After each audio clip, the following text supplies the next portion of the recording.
Hello students, welcome to my channel Physics Made Easy. I hope you are working very hard and thinking even harder.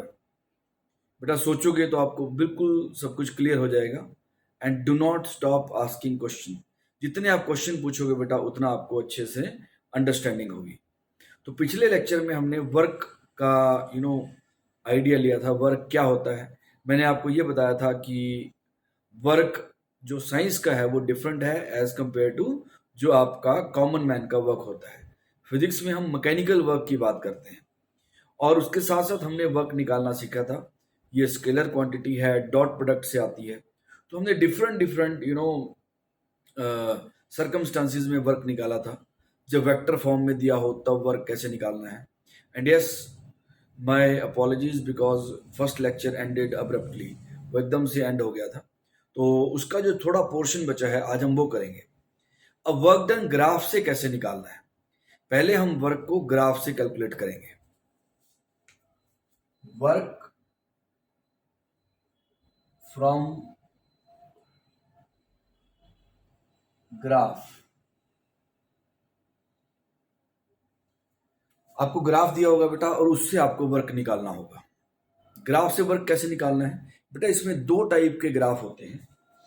पहला होता है बेटा आपका force displacement graph.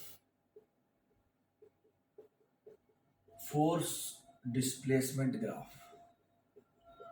और दूसरा आपका ग्राफ होता है बेटा pressure volume graph.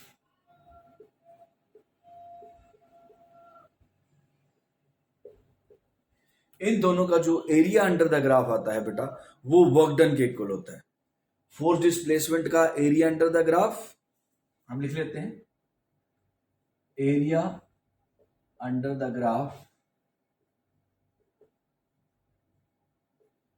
Will be work done.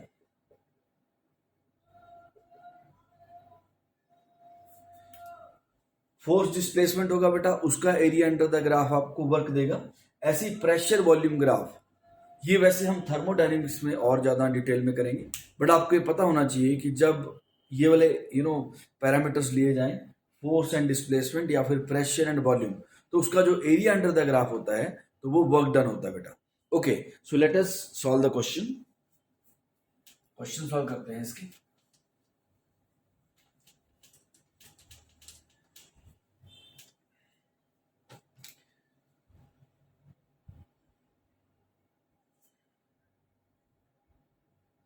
ये एक आपको फोर्स डिस्प्लेसमेंट का ग्राफ दिया गया है.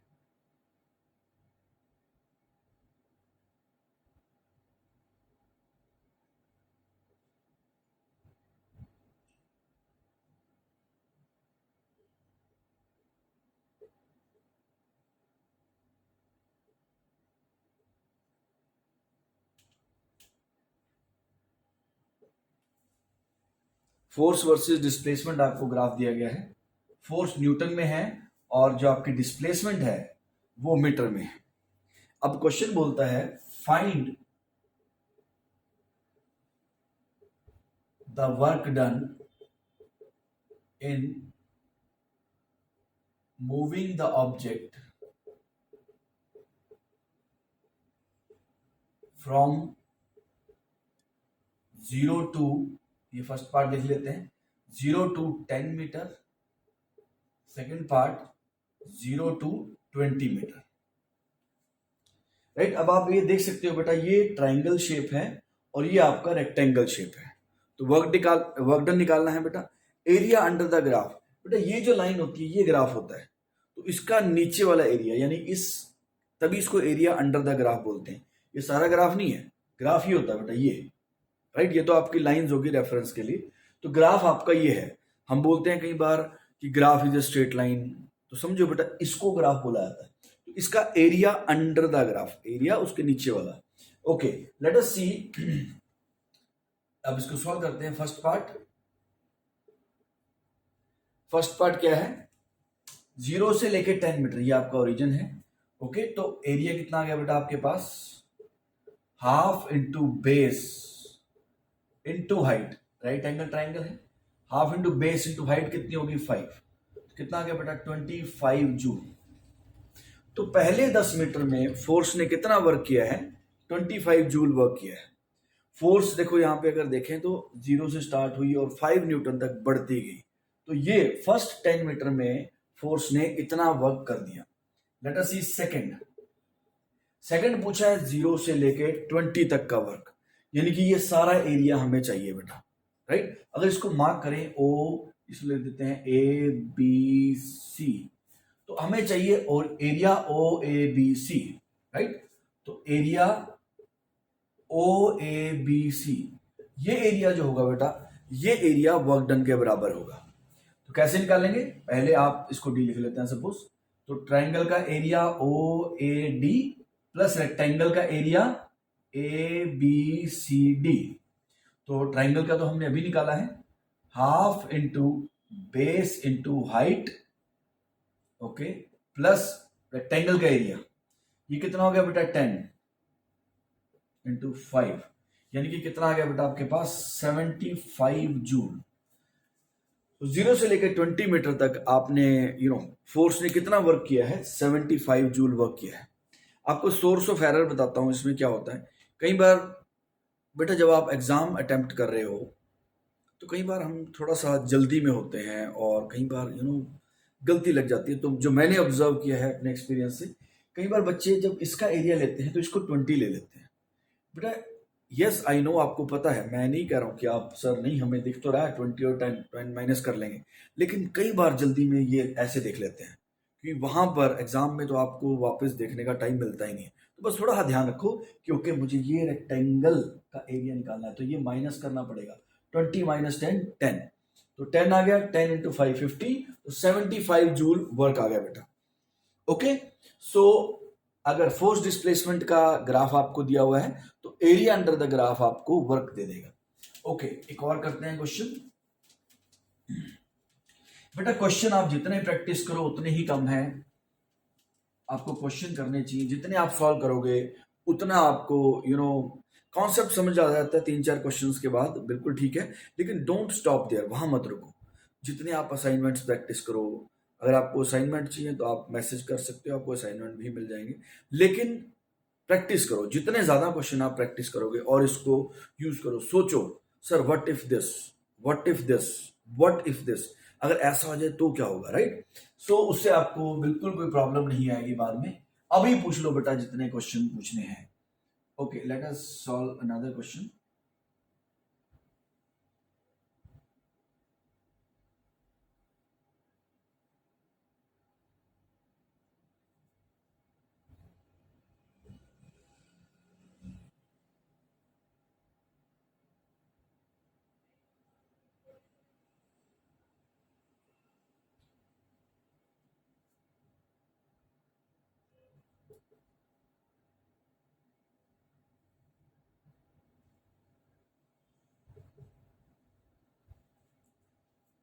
Okay, so let us see what does it say. Find the work done by the force in first 10 metre. मतलब पहले 10 मीटर जब ऑब्जेक्ट चला तो फोर्स ने कितना वर्क किया है। ओके बेटा, अब इसमें अगर आप ध्यान से देखो, इसमें आपको क्या करना पड़ेगा, आपको ये 1 2 3 4 एरिया चाहिए बेटा। एंड ये देखो पिछले ग्राफ से ये डिफरेंट है, इसमें ये वाला एरिया बेटा नीचे है ग्राफ से, मतलब एक्स एक्सिस से नीचे है। इसका मतलब ये है कि ये एरिया नेगेटिव हो जाएगा। यानी कि ये एरिया नेगेटिव का मतलब क्या है कि इसको हमने सब्ट्रैक्ट करना है। इसका मतलब अगर लिटरली देखें कि ये एरिया बेटा, यानी ये रिप्रेजेंट करता है कि फोर्स जो है, मतलब वर्क डन बाय जो फोर्स है वो नेगेटिव है, यानी कि फोर्स पोजीशन से ऑपोजिट डायरेक्शन में लग रही थी, इसीलिए ये नेगेटिव आया है। तो आपका total work done scalar quantity होती है बेटा, प्लस माइनस हो सकता है। तो आपको ये सारे एरियाज हम निकाल लेते हैं, 1 2 3 एंड 4। ओके, सो आपका वर्क डन किसके इक्वल हो जाएगा, area 1 plus 2 plus 3 minus 4, right. ये आपका वर्क डन हो जाएगा बेटा। Okay, let us calculate. पहला area half into base into height. Okay, दूसरा एरिया रेक्टेंगल है, अगेन बेटा देखो ये 4 into 10 plus third area half into base into base कितना हो गया बेटा 2 into height 10 minus half into base into height. Height कितनी होगी बेटा इसकी 5 मीटर। तो आप देख सकते हो ये एरिया आपको कैलकुलेट करना है। तो कितना हो गया, 2 से 2 कैंसिल, 10 प्लस 40 प्लस 10 माइनस 5, यानी कि बेटा 55 जूल। तो एरिया, तो आपने एरिया कैलकुलेट कर लिया। ऊपर वाला बेटा पॉजिटिव लेना है, नीचे वाला नेगेटिव लेना है। तो work done in this case by the force in first 10 metre. 10 metre जब ऑब्जेक्ट चला तो वर्क कितना हुआ बेटा 55 जूल। ऊपर वाला एरिया पॉजिटिव, नीचे वाला एरिया नेगेटिव। शेप के हिसाब से आपने फॉर्मूला लगा देना है। ओके, लेट अस सॉल्व अनदर क्वेश्चन।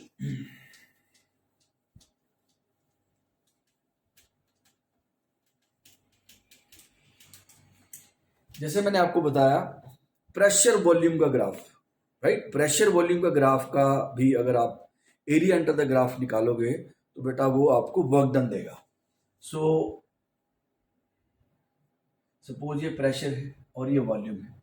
सपोज इन्होंने प्रेशर वॉल्यूम का ग्राफ आपको दे दिया ऐसे।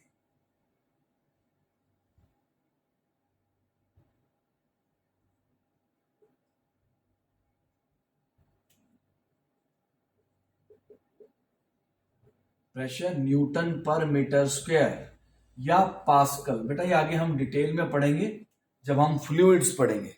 अभी आपको सिर्फ आइडिया लेना है। वैसे आपको इंट्रोडक्शन तो है ही, छोटी क्लासेस में आपको बता देते हैं। प्रेशर का जो एसआई यूनिट होता है वो पास्कल होता है।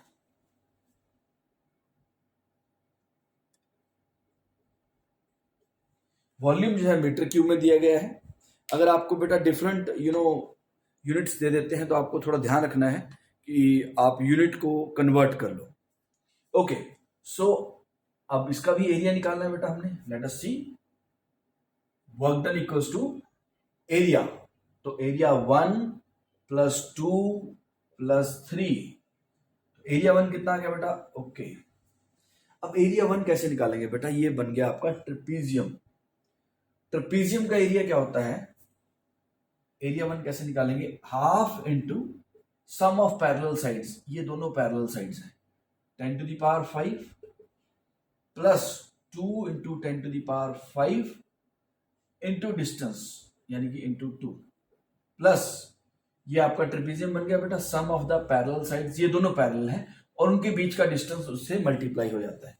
ये side 10 to the power 5 plus 2 into 10 to the power 5, parallel sides add करनी है बेटा। ओके ओके, इसके बाद इसका एरिया निकालते हैं बेटा। कितना हो गया, 2 into 10 to 2 into 10 to the power 5। Height ये हो गई बेटा, ये रेक्टेंगल हो गया आपका length breadth. So 2 and 2 into 10 to the power 5। Okay, plus ये area half into base into height कितना आ गया, 2 into 10 to the power 5। Okay, let us see क्या क्या आंसर आता है हमारे पास। 2 कैंसिल हो गया, ये आ गया बेटा 3 into 10 to the power 5 plus 4 into 10 to the power 5 plus 2 into 10 to the power 5।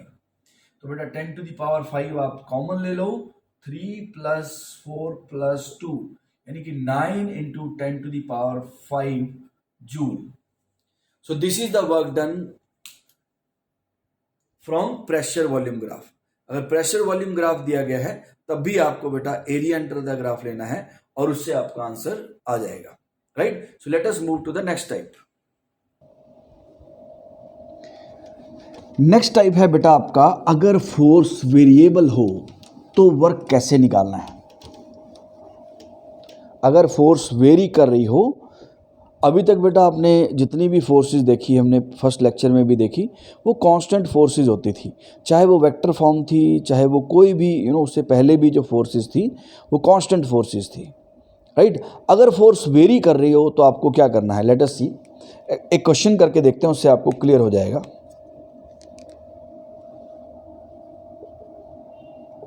A force is given bye F equals to 2x Newton. Under this force, an object moves from x equals to 0 to x equals to 3 meter.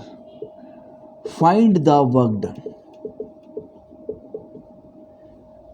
अब बेटा देखो, इसमें जो force है वो very कर रही है, मतलब जैसे जैसे x वेरी कर रहा है फोर्स चेंज हो रही है।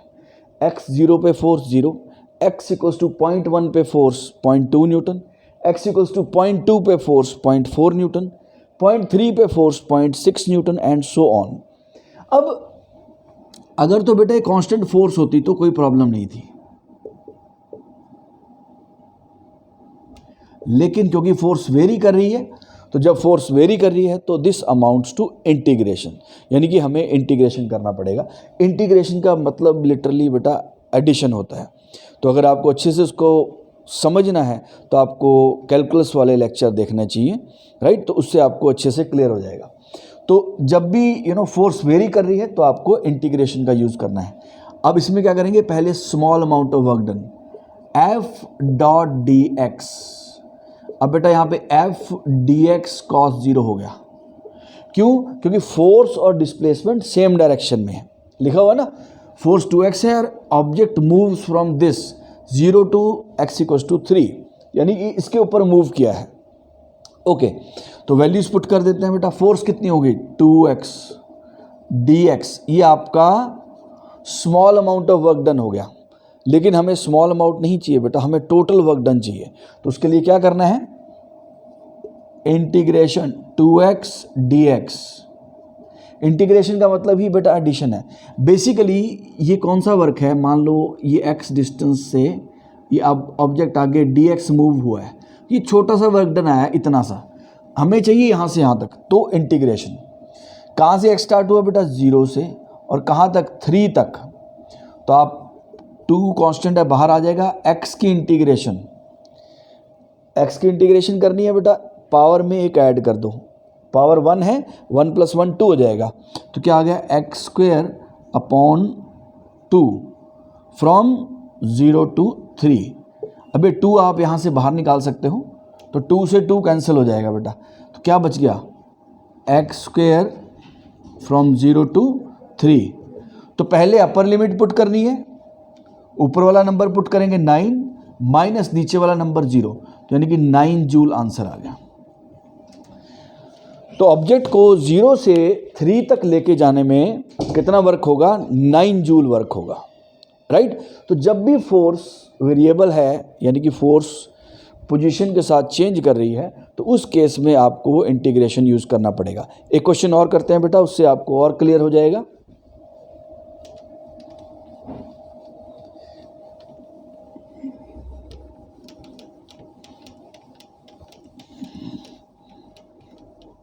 फोर्स को हम थोड़ा चेंज कर लेते हैं। Suppose force is given by 2 + x।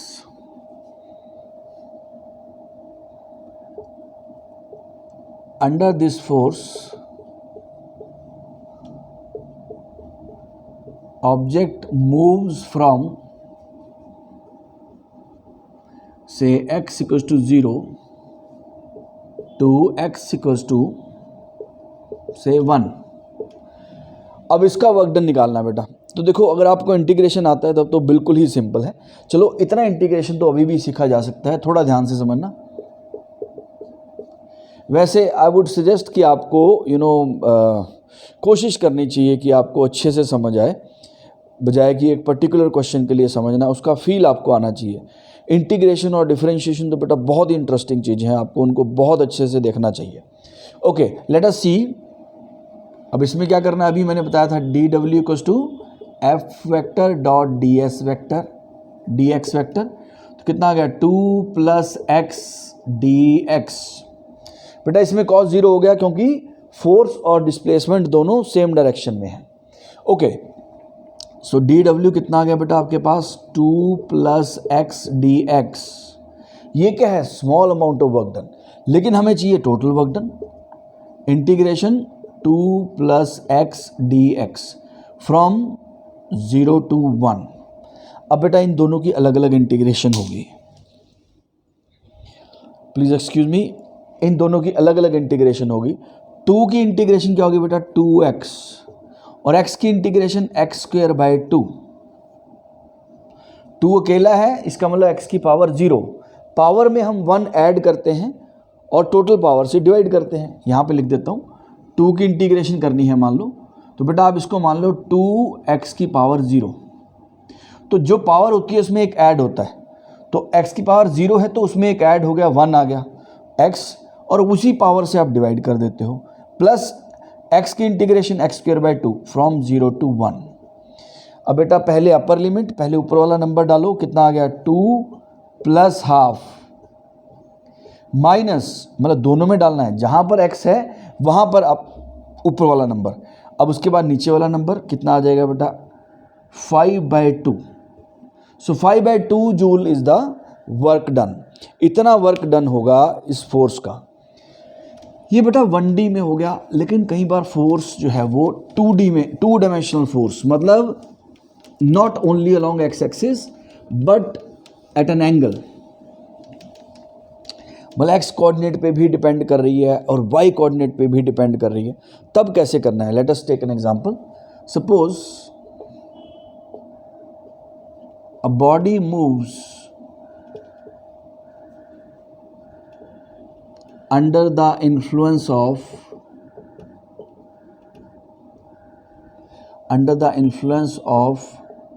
force equals to x I cap minus y j cap। अब बेटा ये फोर्स वेरिएबल है ऑफ कोर्स, क्योंकि x कोऑर्डिनेट और y कोऑर्डिनेट जैसे जैसे चेंज होंगे तो फोर्स वेरी करेगी। A body moves under the influence of force equals to this. Find the work done in displacing the object from 0, 1 to 1, 2। अब बेटा इसमें दोनों कोऑर्डिनेट्स वेरी कर रहे हैं। अब देखना इसमें क्या करेंगे, सॉल्यूशन। अब वर्क डन इक्वल्स टू क्या होता है बेटा, D W equals to F vector, वहाँ मैंने बेटा डी एक्स लिखा था, यहाँ पे लिखते हैं F vector dot D S vector. अब एक्स वेक्टर कितना हो गया, एफ वेक्टर कितना हो गया, एक्स आई कैप माइनस वाई जे कैप। अब ये जो डी एस वेक्टर होगा बेटा, मान लेते हैं ये एक्स एक्सिस है बेटा, ये वाई एक्सिस है। मान लो ऑब्जेक्ट ऐसे डिस्प्लेस हुआ तो उसका बेटा एक कंपोनेंट dx होगा डिस्प्लेसमेंट का और एक कंपोनेंट हो जाएगा dy। अगर ऑब्जेक्ट मान लो यहाँ से यहाँ गया तो उसकी डिस्प्लेसमेंट बेटा x कोऑर्डिनेट भी चेंज हुआ और y कोऑर्डिनेट भी, तो x कंपोनेंट क्या हो गया dx और y कंपोनेंट क्या हो गया dy। तो ds की वैल्यू क्या आ गई बेटा, dx i cap plus dy j cap. Okay, अब इसका डॉट प्रोडक्ट ले लेते हैं, x dx plus no minus, क्योंकि माइनस है बेटा यहाँ, minus Y D Y. X D X dot product आपको आना चाहिए बेटा, आई डॉट आई 1 हो जाता है, आई के कोफिशिएंट आपस में मल्टीप्लाई होते हैं और जे के कोफिशिएंट आपस में मल्टीप्लाई होते हैं, तो minus Y D Y. Okay, ये हो गया आपका small amount of work done, पर हमें चाहिए बेटा टोटल वर्क डन, तो इंटीग्रेशन करनी पड़ेगी। अब इसकी इंटीग्रेशन देखना कैसे लगेगी, X D X minus Y D Y. अब बेटा x में x कोऑर्डिनेट्स की लिमिट पुट करते हैं, x कोऑर्डिनेट कहाँ से कहाँ चेंज हुआ, 0 to 1, ओके, और y कोऑर्डिनेट कहाँ से चेंज हुआ, 1 से 2, 1 to 2। x coordinate 0 to 1 and y coordinate 1 to 2। अब बेटा इसकी इंटीग्रेशन क्या बन गई, x square by 2 from 0 to 1 minus y की integration y square by 2 from 1 to 2। अब पुट कर देते हैं बेटा वैल्यू, ये आ गया 1/2, okay, minus 4/2 minus 1/2, upper limit put की माइनस लोअर लिमिट, कितना आ गया, हाफ माइनस 4/2, 2 माइनस हाफ यानी 3/2, कितना आ गया बेटा, -1 जूल।